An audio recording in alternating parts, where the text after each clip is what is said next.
Welcome to Series 2 of the Whose Power podcast from members of the Preservative Party together with me, Abigail Harrison Moore. Based at Leeds City Museum, the Preservative Party is a group of young curators who break down traditional barriers and influence the way exhibitions and events are curated and presented. And I'm a professor at Leeds University who's been learning with the Preservative Party about how we research together, exploring participatory action research methods. When we recorded and listened to our first series of Whose Power, we realised that podcasting brought something special to our collaborative research. It was both a method and allowed us to tell others about what we've been doing together. So in the second series of Whose Power, we dig deeper into the way participatory research changes the lives of young people and explore how podcasting helps us to do this. We're talking about how we create and maintain safe spaces for real collaboration and how we amplify the voices of those least listened to. Trusting them that they can say those kinds of things or be profound about certain kinds of things. Making safe spaces, establishing trust. You allow them to focus on the issues that matter to them. In episode 1, we're discussing the power of trust. Two of our mentors, Lauren and Rahesa, are joined by Jordan Keithley, Youth Engagement Curator at Leeds City Museum. And I'll be reflecting on their conversation and what I think it means for researchers like me who are interested in the power of participatory research. Thanks, Abigail, and welcome, Jordan. So to get us started, I'm going to actually ask you a really difficult question, and it's one that I myself find really hard to answer when I get asked it. What is the Preservative Party and what do we do? Oh my God. What do we do? The Preservative Party is a group of young curators aged 14 to 24, although I find some of you don't leave at the end, and there's progression there to move into other roles. But yeah, it's a group really for anyone who has an interest in the arts, in heritage, in museums, to meet weekly, to form friendships, to have opportunities to be creative and to kind of discover what it is they may want to do within those areas. And what do we do? We curate exhibitions, we do podcasts like this, we challenge the way that museums think and engage with other young people and just other communities in general. And yeah, I think the group is kind of a group of activists really, as well as young people who just want to meet, have Pringles. Pringles are absolutely key. So, I mean, you've raised some really interesting things just in how you define the group and what we do. This episode in itself is about trust and trust within the Preservative Party. So I actually was listening to the first series of the podcast on the way here this morning, and I was thinking that the theme of the Preservative Party, or the museum actually, being a safe space for our young people, came up quite a few times. And I think Bobby actually mentioned that this is the place that they feel the safest. So I'm kind of wondering if you have any ideas about how we've actually created that safe space for doing research together. Yeah, I think a few things come to mind. Firstly, that we meet regularly, I think is quite important. You know, meet once a week for 2 hours, and people know that when they come to that space, there are few expectations of them. And what I mean by that is there's no pressures. You know, it's not like a homework club or a revision club, or we try to keep as much pressure off the participants as possible. So even when we have deadlines and exhibitions to curate, me as a facilitator and the other kind of yourselves as mentors, you know what it's like. We try to absorb that pressure ourselves so that the group can authentically be creative without feeling the burden of a deadline. And I think that creates an environment where people can just come and be themselves and know that they won't be judged on that. And then because we do lots of work about activism or identity, it hopefully is a space where people feel they can be their authentic selves. They don't have to mask. They don't have to hide who they are. And actually that kind of group of people who are all thinking about those things at the same time, I think it helps people realise who they are by meeting other like-minded young people. Does that answer that question? I think so. And you've kind of mentioned kind of taking the pressure or the being no pressure. What do you mean by that? Because I think maybe people will struggle to understand, because quite a lot of museum projects where they engage with young people, they're supposed to have an object at the end, something that comes out of whatever they're doing.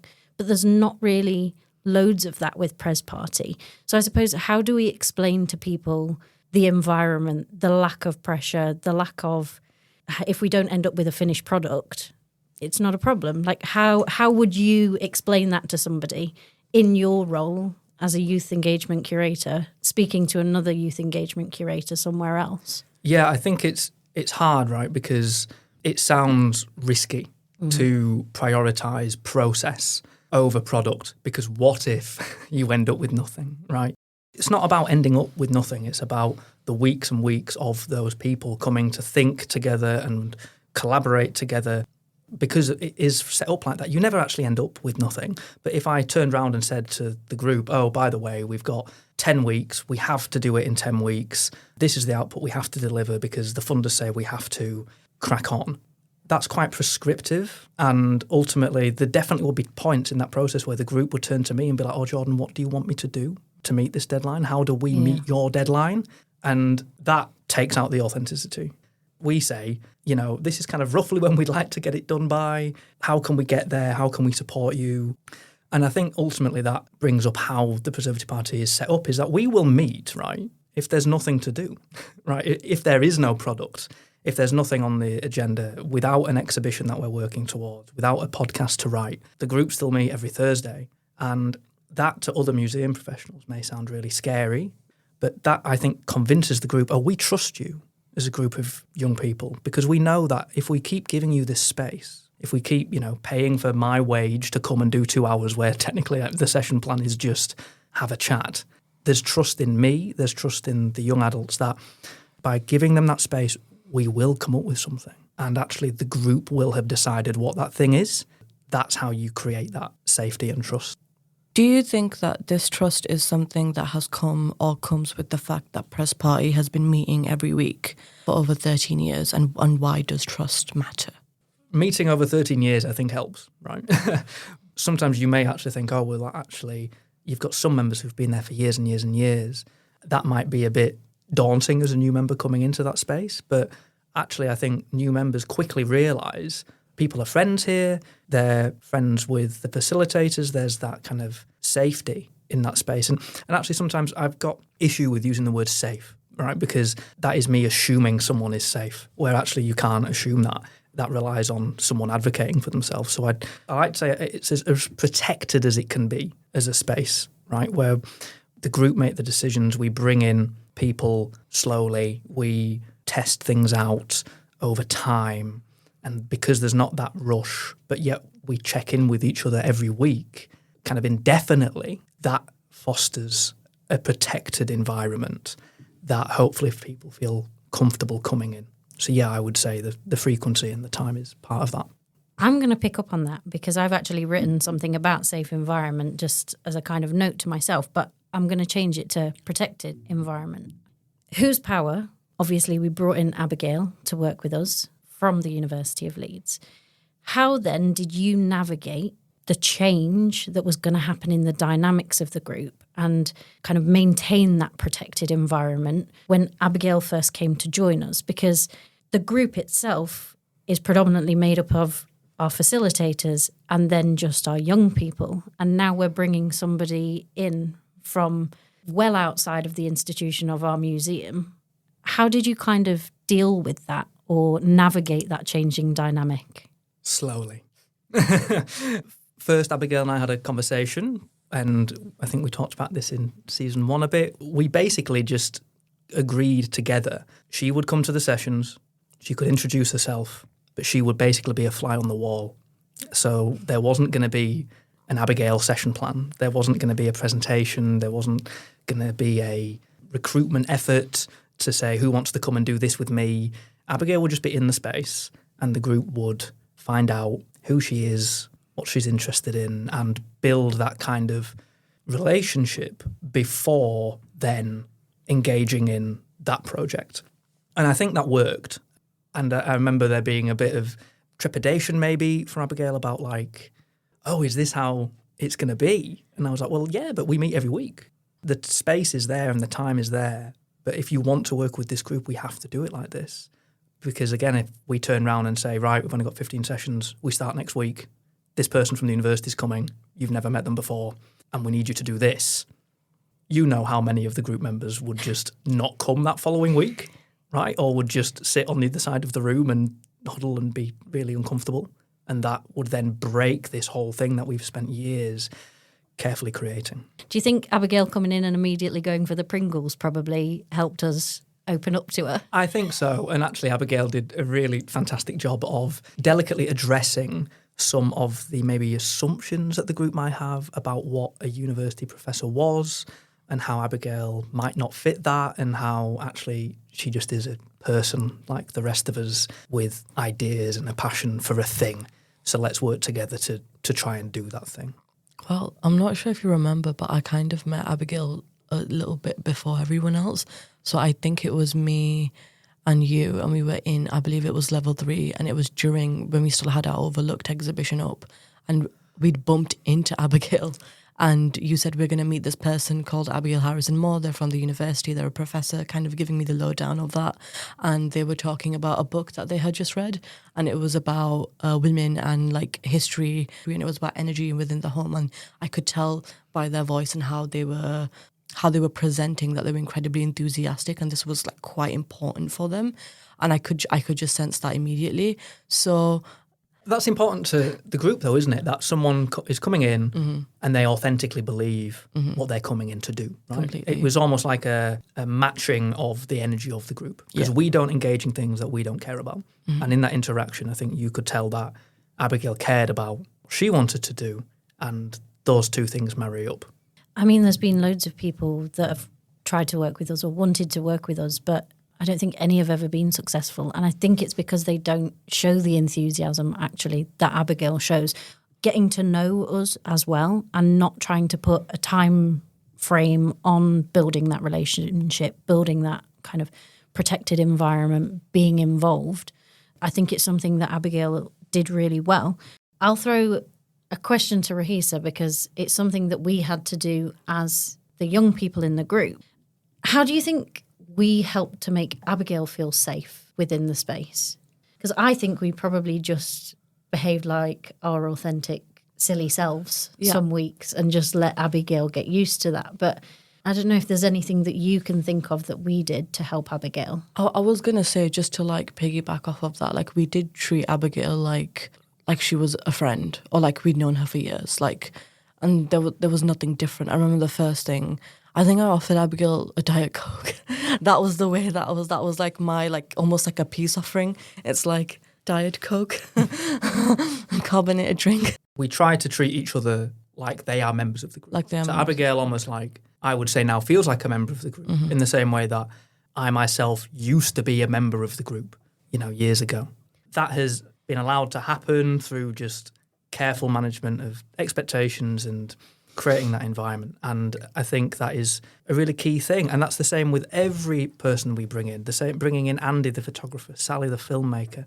They feel like members of the group because they come to our space on our terms and care about making connections with people on a personal level. And that allows nice things to happen. I think just to touch on that reminds me, I think if someone comes into the space and they're doing that thing where they have a set deadline and they have like a specific like list of things that they need doing, that they want us to do, and we don't get to talk about them like as a person. Obviously they don't have to tell us like all of like the details of their life, but if we don't know that person, at least on like a semi-personal level, it doesn't feel right to me. Like with Abigail, she told us about her family, mainly because she wanted to. She told us about like her growing up, being like one of the first people in her family to go to university. She talked about what it was like being a woman in academia. Like, she told us about herself, and that was really important. Like, I've worked as a curator for a really long time, and I've participated in other exhibitions and projects outside of Leeds City Museum, and there's always been like a barrier with some of the people that have come in because they kind of insert that barrier themselves, even when I ask them questions. Do you feel it's more that we treat you as we would treat ourselves, like as an equal footing? Whereas are you sort of saying that in other opportunities there's been an obvious hierarchy? Or I think a bit of both. So there's always like, with previous projects that I've done or other projects that I've done, there's always been like a level of like hierarchy, and like there's clearly a difference between me and them, like me as like a participant and them as like a facilitator. I can segue quite nicely because I think that this pulls up another theme that we've been thinking about. It's this theme of, well, what happens when we hit 24 and we're supposed to leave Pres Party, as is the guidelines from when Pres Party was set up 13 years ago. Clearly, we don't really pay attention to it. But also then, is it important that we're facilitators, but we've also been members of the group? And do we think that that's helping build those relationships and kind of breaking down those traditional barriers that we see elsewhere? And is that why what we do is a bit different? Jordan, start us off with what happens when we turn 24? It was really important for me in this role that there was a sense of progression. And that actually came from me speaking personally, because I was a member when I was 15 for 8 years, and that was really useful for me. But I realised at one point I was writing on my CV, Preservative Party member, 8 years, right? And that's useful. But then I was like, well, it doesn't really capture everything we did. And actually, by the end of those 8 years, I was certainly acting in a more responsible way. But I wanted to formalise that when I came into this role as youth engagement curator. So we created new opportunities. So there's a projects volunteer role, which is basically designed for someone who was a member of the Preservative Party to support newer members on their projects. So it's project specific. That can be over 24. And then similarly with this Whose Power project, we had it built in from the very beginning that there has to be mentors, and that is a paid position, and it is for people who have been members or who are members because they have the trust already. It would be nonsense to externally recruit for either of those positions, because you're asking someone to come in who the group don't know to act in a responsible role where actually, you know, the trust isn't there. So our concerns of like monitoring safeguarding and making sure people can feel approachable and making sure people feel safe if I were to leave a room and leave them with someone else, you know, that has to come from the group. Yeah, it's key then that there is that progression and that newer members now come in, some of them like 16, 15, and they're like, oh, right, well, I see that person has been here for however many years and now they're in a paid role. And actually I can see how this role is helping them in their career in other ways. It's also my job to listen to what they want to do in life and try to find opportunities for them to do those things, whether that's speaking to the curator of archaeology or helping me do an installation or writing a blog because they really like creative writing. I think it's nice that we're kept on and that it was never kind of a thought that it would be something that somebody externally could come in and do. Because not only does it speak to the trust within the kind of group environment, but it actually speaks of the trust that you have in the young people to kind of look after each other and understand each other. I mean, I've been here a very, very long time, so I've seen a lot of people come and go, but that environment has never really changed, that trusting environment, I would say. Can I pick up on something? Yeah. I just want to ask Rahesa. I remember years ago when you had kind of just started and you had heard that the group end, there's this 24 deadline, right, of being age 24. How did you feel about that? Because I remember we had a conversation about that. I think in the beginning, I didn't care about the 24 age only because I was new. Almost instantaneously, like I got a vibe that I was going to mesh well with the group, like pretty much straight away from the first day. But because it was so early and I was like, oh, I might not be here in 2 years. So like it doesn't matter anyway. So I just kind of put it to like one side. And then like 6 months went by and then like 7-8 months went by. And then it was like my year anniversary. And I was like, oh, I'm going to be here for a while. I can feel it in my bones and I'm going to age out. And then I remember the first thing you said was, because we age out technically at 24, you're like, well, we can always you're 24 for almost a full year. So like we can keep going technically for another year. And I was like, well played. And I was like, that's brilliant. And then we spoke more like seriously because I was getting quite worried about it. I was being a half jokey about it. And then we actually seriously talked about it. And then it was like, yeah, it's not finite. Jordan pointed out that we had other members in our group, Rebecca and Ellie, who had been here after the 24 age cap. And there's other ways that you can join, for example, being a mentor. At that point, it was more of a voluntary position, but it just meant a bit more responsibility. I think it's worth also saying that the thing that showed me you were right to be a mentor and to stay on after 24 to be a project volunteer is because you cared. You were coming to me being like, what am I going to do? What's going to happen to me after 24? You know, and that showed me this person cares, this person gets it. They feel part of this group, it's special to them, they're creative, they contribute, they show up every week and they help others feel welcome. So it's important to give you that space to continue to develop with those things. And that's why that role exists. That's actually landed on exactly something that I said to us earlier. I actually said, you know, we live and breathe participation and what we do. And I think that's then why we care so much when we turn 24. I mean, I turned 24 in lockdown, so I've been 24 for the last 4 years so that I could stay in Pres Party. And then obviously these roles came along and I was like, thank God I can still be there, you know, fitting it in with working and everything like that. While you were talking, all I could think about was how I remember, because I was freelance for years. And then this year I got my first like full-time job, like a proper adult on the news. And Jordan and the rest of the Preservative Party signed a card, and it was like, oh, this person may not be joining us as much because of their full-time job. Still came in every week. So like the card became, I don't want to say pointless, but like in terms of like me not being there every week, like it didn't work out the way that we thought it would, because I thought, oh yeah, I won't be coming in, but I did, because it was important to me. I totally get it, because at interviews I negotiate and I say I have to leave at like 3:30 on a Thursday. There's no way that I can miss this. But I think it also shows that we got you a card and the group actually celebrated with you that you had this opportunity, because when you meet people every week, you kind of, you know, you live their lives with them. You know that they're going through a period of time where they're maybe looking for work, or they're nervous about uni, or they're going through exams, and you have this great kind of mix of age groups and experience where you can offer advice, but without it being, I don't know, patronising or feeling like a club, or feeling like, you know, your parents have forced you to go and speak to someone older who might be able to tell you what to do. It just helps that we kind of nurture each other and help each other and hopefully celebrate with each other as well. It's like Montessori working. It's like, you know how Montessori schools, it's like Montessori work environment. It should become a thing.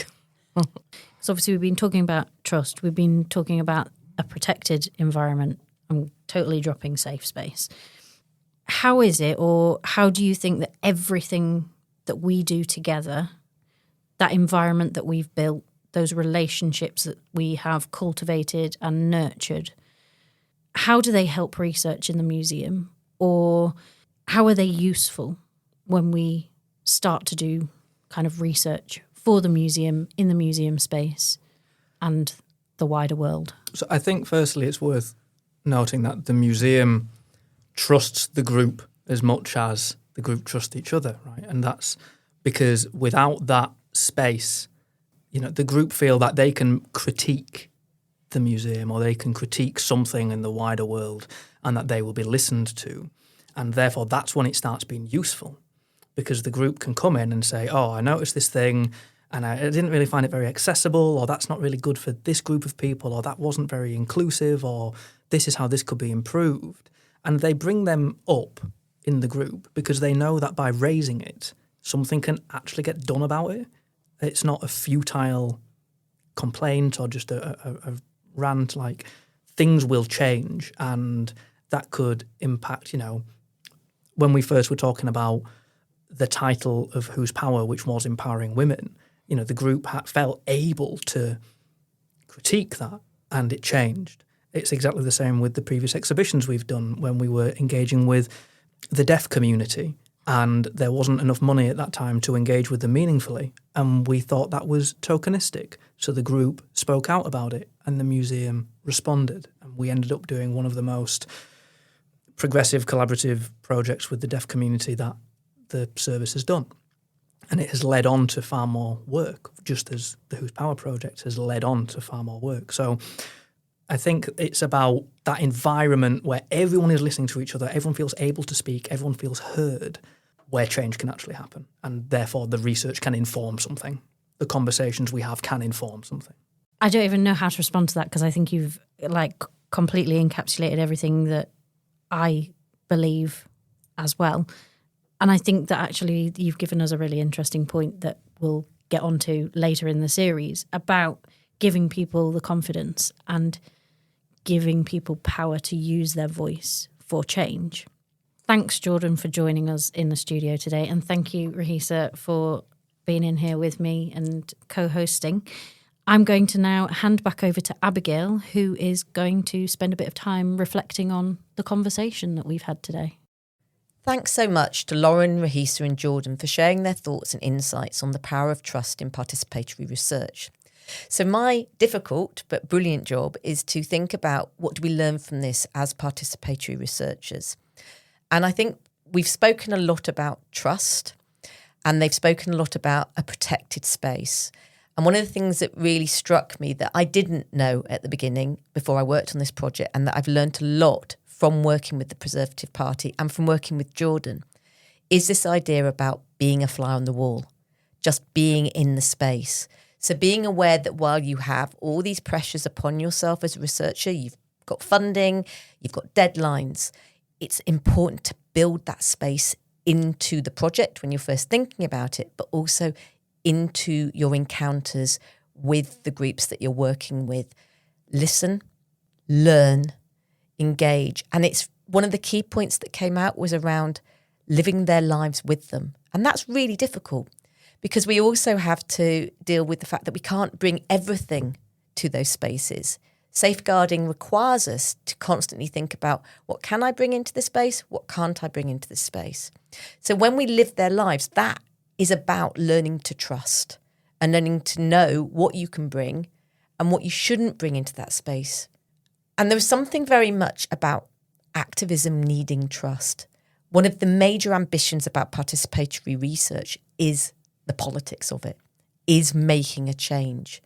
But in order to make a change, we have to create protected spaces where everybody in that space feels that they are confident and that they can trust to make that change together. It takes a lot of work. It's hard work. And one of the things that I constantly think about and talk about is the emotional labour that's required to do participatory research. You have to put a lot in.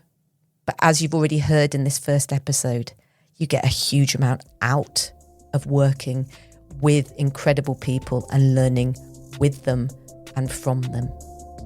So in episode 2, we'll be turning our attention to the power of the voice and how podcasts can be a space where participatory research can happen. Thank you for joining us on this episode of the Whose Power podcast. Music is by Tay.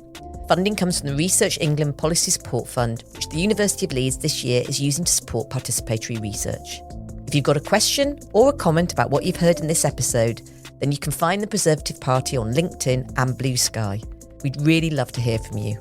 This is a research podcast production.